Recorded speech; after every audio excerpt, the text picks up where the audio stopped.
السلام عليكم ورحمة الله وبركاته. ازيكم عاملين ايه؟ وحشتوني جدا جدا.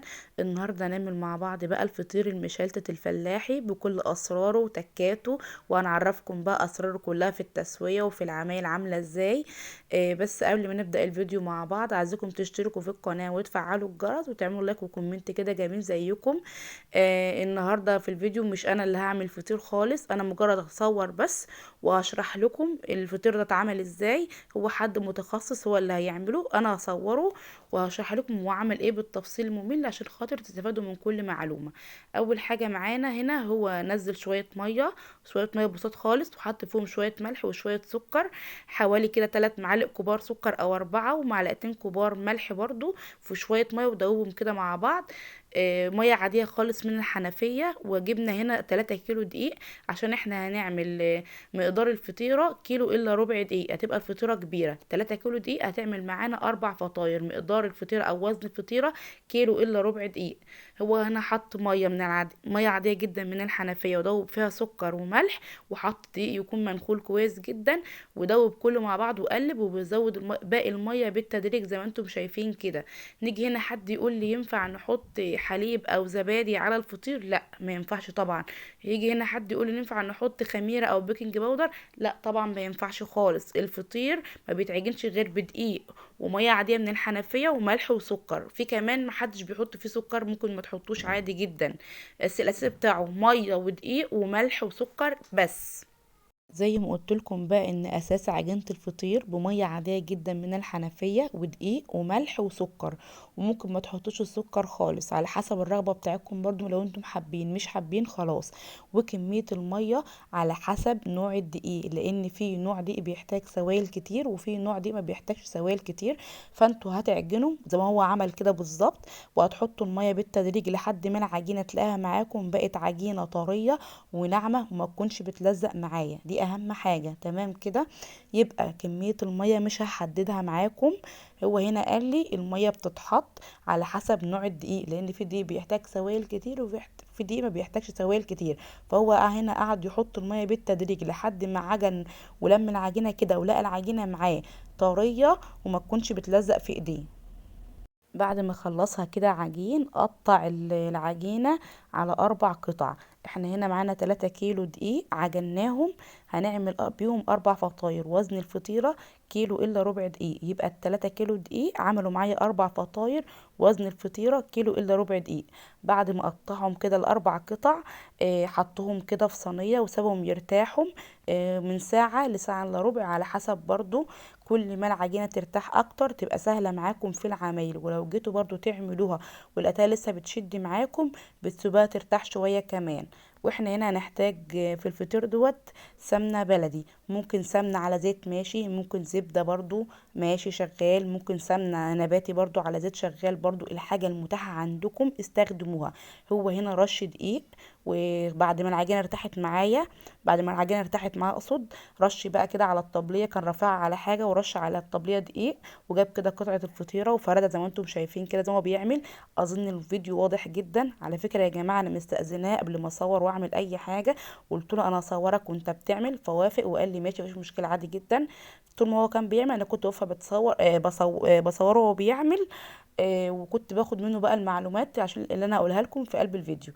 زي ما انتم شايفين كده هو كان بيفردها او بيريحها بالبلد زي ما بيقولوا في الفلاحين عندنا. زي ما انتم شايفين كده بيفردها. هتلاقوا حالا ان العجينه دي ملت الطبليه حالا زي ما انتم شايفين كده. اهم حاجه نفردها على دقيق. فردها كده بالنشابه بتاعته وابتدى يريحها كده بايده زي ما انتم شايفين كده. في اللحظة دي بقى وانتوا بتروحوها او بتفردوها لقيتوا العجينة بتشد معاكم، ممكن تسيبوها ترتاح شوية وترجعوا تشتغلوا فيها تاني. احنا هنا احتاجنا سمنة بلدي، عملناها بسمنة بلدي. اللي عنده سمنة بلدي على زيت شغال، اللي عنده زبدة شغال، اللي عنده زبدة على زيت شغال، عاوز يعملها بسمنة نباتي بس برضو شغال، كله شغال. كل حاجة متاحة، الامكانيات اللي عندك اشتغلي بيها واعمليها. خلاص زي ما انتم شايفين كده هيتنيه يفردها كده ويريحها لحد ما تملى الطبلية وتبقى نازلة من على الطبلية كمان. الطبلية دي هو كان رافعها على حاجة عالية عشان خاطر يعرف يتحكم فيها كويس جدا. هيبتدي يفرد كل الفطاير بنفس الطريقة اللي انتوا شايفينها دي.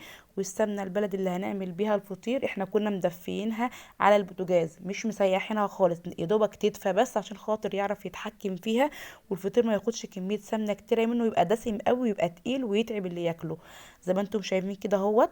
ابتدى ان هو بقى ايه يحط السمنة البلدي على الفطيرة، او بمعنى صح بيوزعها كلها على جميع الجوانب زي ما انتم شايفين كده. ويحط حاجات بسيطة خالص، بيفردها كده بايده ويدعكها كده زي ما انتم شايفين. يا رب بس الفيديو يكون واضح. اظن الخطوات شرحه نفسها خالص زي ما انتم شايفين كده اهو. وجاب الطرف دوت كده وراح رماه على باقي الفطيره زي ما انتم شايفين. وهيبيل ايده في قلب السمنه البلدي تاني ويطبطب عليها كده. مجرد طبطبه بسيطه خالص كده زي ما انتم شايفين، عشان خاطر ما يكونش دسم قوي وما يكونش السمنه بتاعته زياده. طبعا الاكل اذواق زي ما انتم فاهمين، اللي حابب يخليه دسم قوي مفيش مشكله عادي جدا برضو. وراح جايب الطرف التاني برضو كده وعمله اللي اسمها دي طريقه المناديل. بيطبقها كأني بطبق منديل كده. وبلي ايده برضو في قلب السمنه البلدي تاني وطبطب على على الطرف دوت زي ما انتم شايفين. كل طرف هيطبطب عليه ويحط عليه سمنه بلدي هيروح قلبه على الطرف التاني. اظن الفيديو واضح وموضح نفسه جدا، مش محتاج اي شرح خالص، والطريقه هاديه زي ما انتم شايفين اهو. جاب برضو الطرف دوت على الطرف التاني وطبطب وحط ايده في قلب السمنه البلدي وطبطب عليها زي ما انتم شايفين اهو لحد ما يلمها كده خالص، كأنه بيطبق منديل. وبعد كده هيروح سايبها جايب صاج دهنه زيت، دهنة زيت خفيفة خالص زي ما انتم شايفين كده. بقى يدهن صاج دهنة زيت خفيفة خالص ويروح حطها ويسيبها ترتاح برضو نص ساعة او ربع ساعة على حسب برضو العجينة ما تلم معاكم او هتبقى معاكم امتى، قصدي هترتاح هتبقى مرتاحة معاكم ازاي، اقصد معلش انا متلخبطة شوية. وهيدهن وشها دهنة زيت بسيطة عشان خاطر وشها ما ينشفش معانا. وهنحضر بقى مع بعض على ما الفطيرة تكون ارتاحت هنحضر الحاجة اللي هندهن بها الوش. معانا هنا كيلو الا ربع قشطة، سوري، كيلو الا ربع قشطة. حط عليها معلقة كده بسيطة ملح ونص كوباية زيت ودعكهم ببعض كويس جدا. لازم نحط زيت على القشطة عشان خاطر القشطة دي لما تدخل الفرن ما تتحرقش مني. وبعد ما الفطيرة ارتاحت معانا فردها كده في الصاج وبططها زي ما انتم شايفين. مش لازم نفرد الفطيرة قوي جدا عشان خاطر ما تكونش رفيعة ولا تنشف معايا لما تدخل الفرن. نخلي سمكها معتدل جدا، يا دوبك مثلا ارتفاع 3 سنتي كده ولا حاجة. وبعد ما فردها حط على وشها القشطة زي ما انتم شايفين كده. واحنا في اللحظة دي نكون مولعين الفرن قبلها ب10 دقايق، يكون الفرن ساخن. الفرن ده الفطير ده هنسويه في فرن غاز هوريكم حالا. الفرن الغاز بقى بيسويه ازاي الفطير دوت فيه، بيكون من تحت عالي ومن فوق عالي. لازم الفطير يستوي على درجة حرارة عالية عشان خاطر ما ينشفش مني، ما بيحتاجش اكتر من ربع ساعة. اول دقيقتين بنقفل على الفرن وبعد كده بنفتح الفرن ونتاني نلف الصينية كل شوية كده. طب انا لو هسويه في فرن الغاز بتاعي في فرن البوتاجاز هعمل ايه؟ هحطه تحت على الصاجة واولع الفرن قبلها ب10 دقايق برضو على درجة حرارة عالية من تحت، واولع الشواية على درجة حرارة هادية لمدة ربع ساعة مش اكتر. طيب لو الفرن بتاعي بيولع من فوق لتحت، من فوق لوحده ومن تحت لوحده، اعمل ايه؟